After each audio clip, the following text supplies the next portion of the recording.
guys, welcome to another car review, and this time I'm reviewing the big brother of the Fiesta ST, the Focus ST. Now this is a 2015 model, and as you know, the Focus is powered by a 2-liter turbo engine that makes 252 horsepower and 270 pound-feet of torque. Now that's not at the wheels, obviously, and as you can hear, this one is 100% not stock.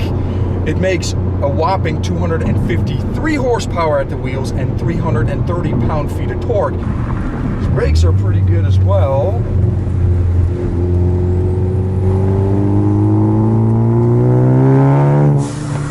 Here, a little get on the corner, just a little bit.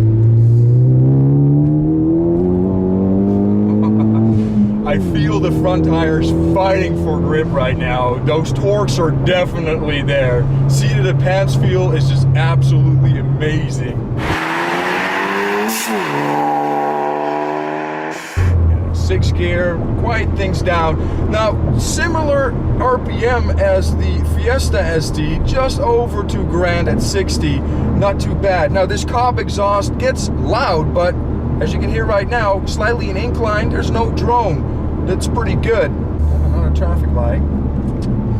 What a bummer.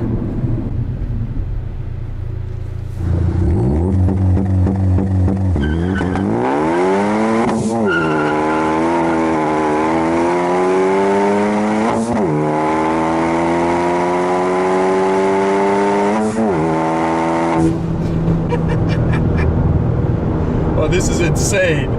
Now, as you can hear, this has a 2-step mode from the tune. Now, the tune is allowing you to pretty much put your foot to the floor while you have the clutch in, and as soon as the light turns green, you just lift off the clutch and go. And it just freaking flies. It just pulls so nicely, this car. Now, this one is an ST3 model, which means that it's pretty much full option, and it also has those nice Recaros that the Fiesta ST had. And like the Fiesta ST, it immediately lets you know that you're just a little bit overweight because it pinches right where your love handles are. So again, if you're a bigger person, don't get the Recaros. But if you can deal with it, like I'm completely fine with it, go ahead and get them because they are nice. They are very nice. Well, let's talk about the interior space. Now, while this is definitely a bigger car than the Fiesta, when you go in the back, you pretty much have the same amount of space. So that's, I think it's kind of unfortunate, but it's what you get with hatchbacks and a smaller car segment, is you don't have a lot of space. But if you have smaller kids, this would be completely fine.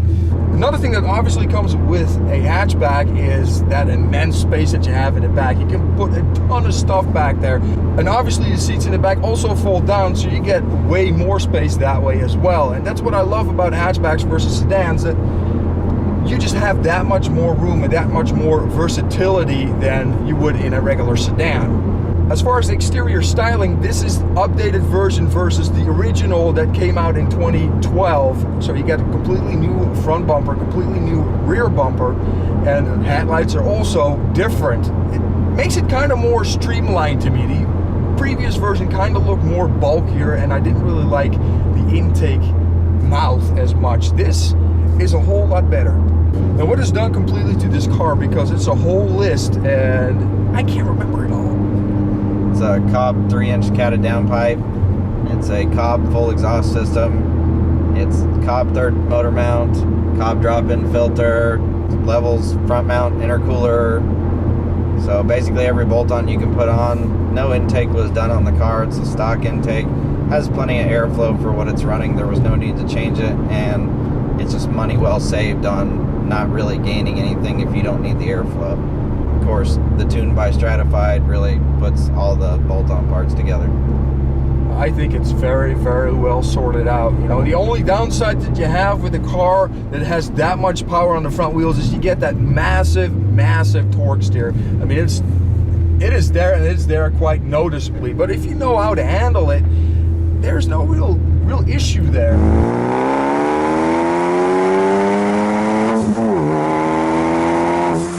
So nice, and it just pulls, and that blow-up valve. And the funny thing about this blow-off valve though is usually you get that noise kind of from the front, but here it comes out of the back. It's a very, very odd sensation. Let's see, just get in the second gear here. I'm at it from 3,000.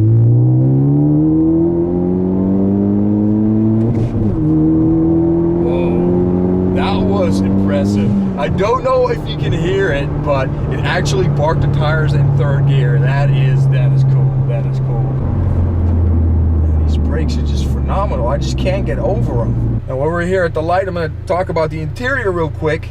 It is kind of a step up from the Fiesta. The Fiesta is nice, I suppose, for what it is in its segment, but one of the things that you really notice is that in the Fiesta, the navigation is kind of like tacked on top, and over here it's integrated in the dashboard, and it's a really nice flowing dashboard as well. And another cool thing that is added to this is these boost gauges, the PSI and the temperature. I love it.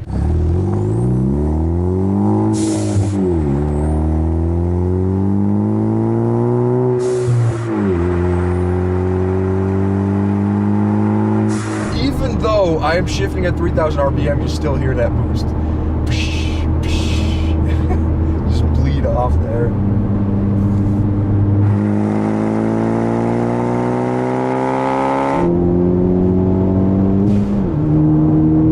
I just love this, man. It's so much beefier than the Fiesta ST is. Now, it's not a complete even comparison. Of course, the Fiesta has a smaller motor, but this one also pretty much makes through the wheels what it makes from factory, and it actually makes a boatload more torque as well. So yeah, not fair, but still, even in stock form, this car is going to be a whole lot faster than the Fiesta ST. You have a bit more room than the Fiesta ST as well, and honestly, the inside just looks a little bit more upscale. Now, price-wise, the previous Fiesta that I did was equipped with the Recaros, and it was just over $25,000. Base price in this, also $25,000, but, you know, as soon as you start adding the options, it's gonna go up. And, you know, the other thing that I like about these cars is that fuel gauge. When we started off, this fuel gauge was on full, and guess where it is now? Full. That Hellcat that I reviewed, it sucked it dry, but this, nice and easy. Not a big problem at all. I do like that very, very much. Except the rolling cans in the back. The rolling cans in the back. That happens when you do this. So you just like stay on the gas through the whole turn. Yep. There's the torque steer. Definitely more fun in the straight line, this car. Yeah. Now, like, if you're not on the gas in a turn, it'll just eat the turn. Like, it'll just hug and hug and hug. But I definitely felt that. Just stay on it normally, power out of it, it's completely fine. But just back there, it really, you know, you start feeling, okay, where's the grip? It's all gone. Yep. Absolutely gone. And that's the downside to having power, that amount of power in the front wheel drive car. You're just gonna slide over the front wheels in a turn. There's no way to stop that unless, you know, you go to the next level, which would be, I wonder if there's anything. Oh, yeah, there is. Focus RS. Let's see how it sounds over here. Gotta do that.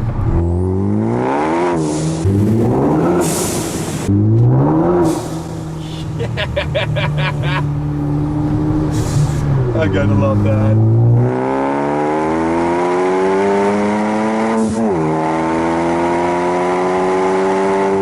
Now, on a final note, I gotta thank you, Chad. It was an awesome experience driving UST. And conclusion, yeah, no, of course. Perfect daily driver. This is definitely the car to get if you want to go from point A to point B, have a little fun, and also have a good gas mileage. I hope you enjoyed this review, and I'll see you on the flip side. Oh, hello, Mustang. Fancy seeing you here.